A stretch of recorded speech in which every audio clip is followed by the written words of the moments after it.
You know, Sideswipe, I know we're basically brothers and everything, but we're in different continuities. If we both stay here for too long, we'll break the fabrication of the multiverse. Yeah, you're kind of right. It's been real with you, man. Yeah, same here. You know I'm kidding. Yeah, I saw that.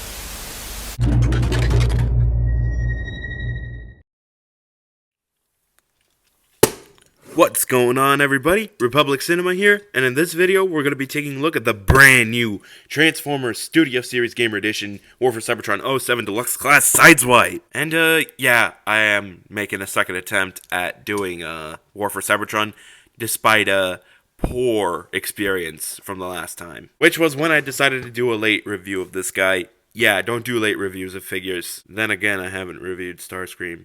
Oh yeah, I wonder why. Maybe because of this guy. So, some of the War for Cybertron figures have not been the best. Like these three molds. At least Bumblebee was a little better, but with Barricade, the articulation was just absolutely annihilated. With Megatron, they tried to annihilate the articulation on his legs, but he still has a little bit of articulation on his arms, unfortunately. Out of the five right here, the only two that I really liked that much was this guy and Cliffjumper. Also, when I did do reviews of other War for Cybertron figures, they underperformed significantly in viewership. What I did notice, however, was when I did a review of Optimus Prime, it did at least clog in a little bit over than 1,000 views, which is the expected viewership of this channel, in case you're wondering what my viewership goal is per video. But anyways, I think it's time we take a second attempt for Sideswipe, as I believe some people are saying that he's actually a pretty good toy. I've messed around with him for quite some time, and I think he's alright. He's alright. Now, with Sideswipe in the video games, I know nothing about, as I've never played the War for Cybertron or Fall of Cybertron video games. The only thing I know about this character in the game is that he infiltrates the Kaon prison to rescue Zeta Prime.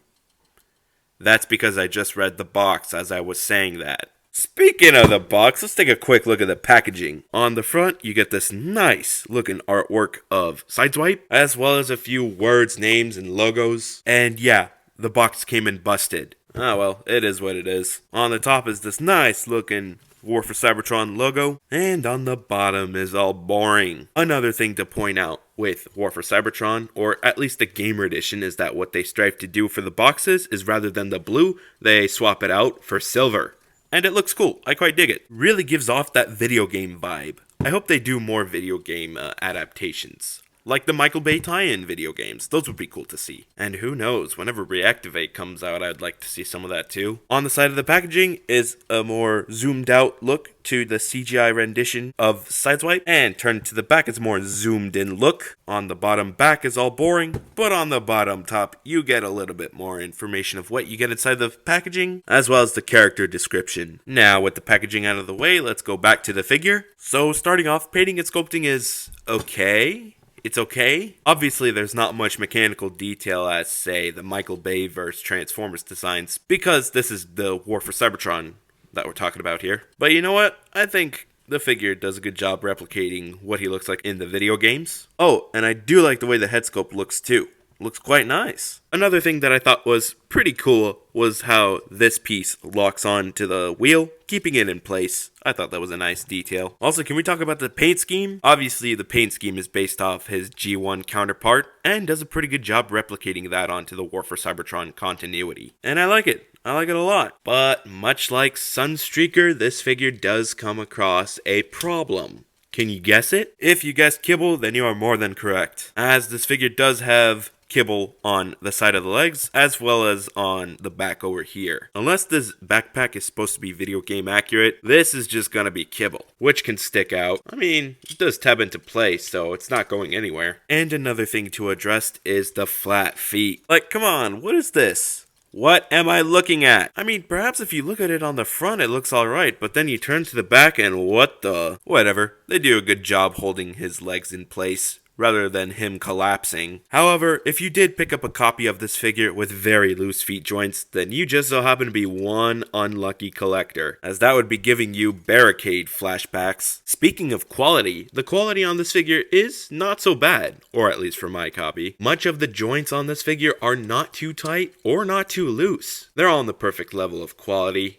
enough to make you have a little bit of enjoyment for the toy. Much like the Sunstreaker Wavemate, the chest does collapse into a few tabs, except those tabs do a better job holding the chest in place. Looking at you, Sunstreaker. Also, speaking of which, these two are basically buddies, as they look like they'd fit in the same continuity. But one is from the Bumblebee movie concept art, and of course this guy is from the video games, thus debunking the cohesion, unfortunately. One thing to mention is that you get this figure with this removed when you open him out of the packaging, so what you'll have to do is just simply tab him right there. And don't worry, during the transformation you don't have to parts form this thing. I'll show you a trick later into the video. Anyways, I think it's just about time we move on to accessories. Which this accessory, that being a nice looking gun with a side magazine, this being the only accessory that he comes with. Anyways, what you will do is you'll either remove this and then plug the gun onto that arm right there, which looks quite nice on him. Also, the muzzle on the front is 3mm compatible. I think that's the 3mm. I don't know, but it's blast effect compatible. Or you can have him holding the gun with his hand. However, I wouldn't necessarily recommend this option, as the gun is more prone to snapping off real easily due to a very weak tab to plug it onto the hand. But that's why nonetheless you're given two options on how to hold the gun. Now this figure does come with weapon storage, but if you want, you could have the arm on the back, or you could have the gun on the back. If you want, you could throw in the other accessories, such as Barricade's blaster, Bumblebee/Cliffjumper's arm cannon, or Bumblebee/Cliffjumper's alternate arm cannon. It's your pick. Anyways, I think it's time we move on to articulation. Starting off, ball joint at the head, which allows the head to move up and down, and swivel. Ball joint at the arm, which allows a full rotation at the arm. Bend at the shoulder, bend at the elbow, elbow swivel. This is primarily used for transformation, but can also work as articulation. But anyways, the wrist can move up and down. Waist swivel, legs can spread,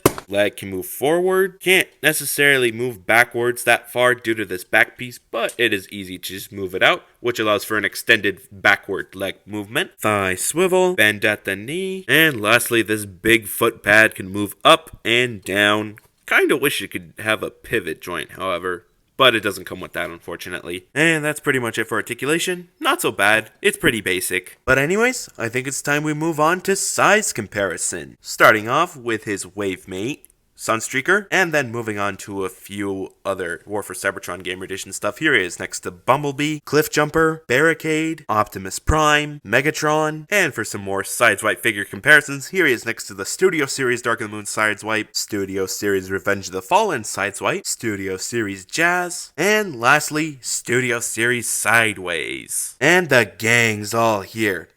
Well, we're kind of missing quite a few figures, such as Ironhide and Ratchet. Those two will be getting figures later. Ratchet being this year and Ironhide being next year, as well as we are getting an Autobot infantry, much like the Decepticon infantry that's supposed to come out later this year. Looking forward to those, by the way. Well, maybe. I don't know. I'm cautiously optimistic, actually. But anyways, I wouldn't have minded Jazz to be included as well. Also, coming to find out, there's more than one variant of the Autobot infantry, as well as there being not just the Autobot soldiers, but brutes, scientists, leaders, etc.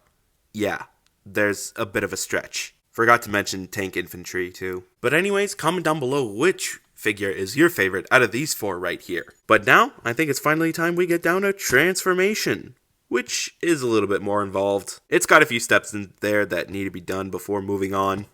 So yeah, it's not so straightforward as I thought it would be. But anyways, what you are going to do is fold in the hand, as well as rotate this to where the hollow gap will be facing forward. Once you have the other arm lined up like that, what you are going to do next is spread out the back piece, and then all you gotta do for this is no parts forming, just rotate it. Anyways, leave this right next to that, and then untab the chest, spread it out, to which there will be like 3 hinges or something. Untab this, all the way out actually, so that way it'll give you enough clearance to fold in the head and then collapse it back in. After that, untab this. What you will do next is tilt the front piece right here and then just close it in like so. On the contrary, actually, there's no way of closing this in. That's why you have to use these pieces right here.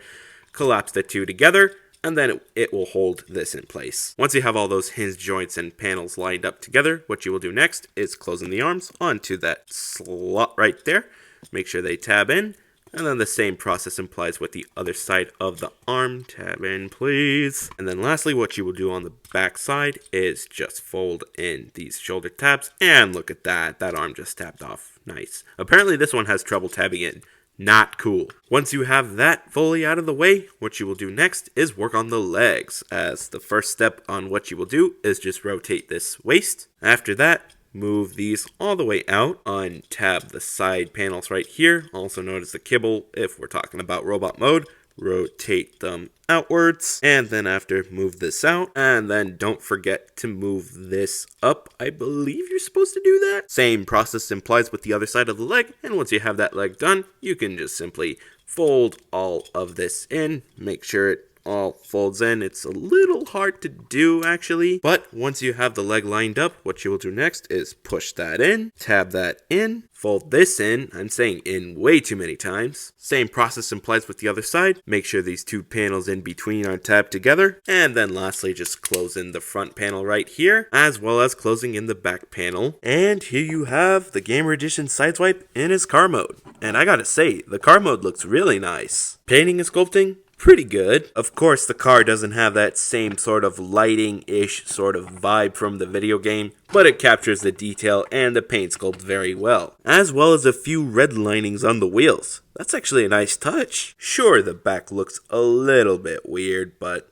it's alright. I also happen to notice that there is this fat looking Autobot logo right smack in the front and center of the car. One thing I noticed, however, if you press down on this front will tap off, so what you'll have to do is tab that in. But then if you press down again and rinse and repeat, then easily that would have become a problem. So do be careful with that. For weapon storage, you could have the gun either right on the top or a little bit more front on the car, which kind of looks a little weird. That's why you could have it facing upwards as if it were rear defense, as if he's shooting at seekers. But if you want a high-speed chase rear defense, I suggest going back to the other tab and have the gun placed backwards. And that's basically pretty much it for weapon storage. For a brief comparison, here he is alongside Sunstreaker in his car mode, and they do look pretty good together. I'm quite impressed. It almost looks as if they're on a race, with SIDESWIPE taking the lead. Also, I don't know why, but I feel the ketchup and mustard jokes are circulating around my head. I can't be the only one thinking that though,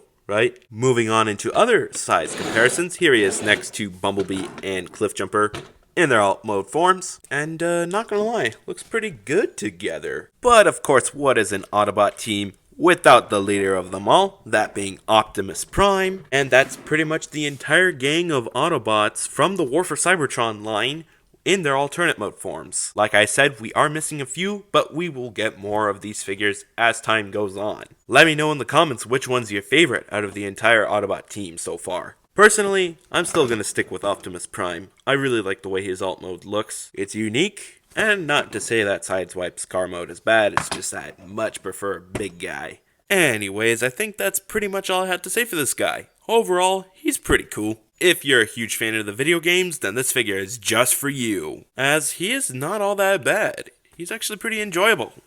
For once. Whilst I do think that the Gamer Edition War for Cybertron figures are getting a little better, I still think we should have a few other video game continuities, like for example, or this is the second time I'm mentioning this, but I think we should have the Michael Bay tie-in video games, as there are some pretty cool characters we can get over there, as well as some video game repaints of those Bayverse characters being sold exclusively on the Gamer Edition. If you're looking to get this figure, he's available on Amazon for $25, and you could probably also find him out in retail. Not gonna lie, it's been a while since I've found something at a Target, but I believe that's where you find him. Anyways, let me know what you guys think about this figure, and if you like what you saw in this video, be sure to slam that like button, share this with your friends as well, turn on post notifications so that way you don't miss another video.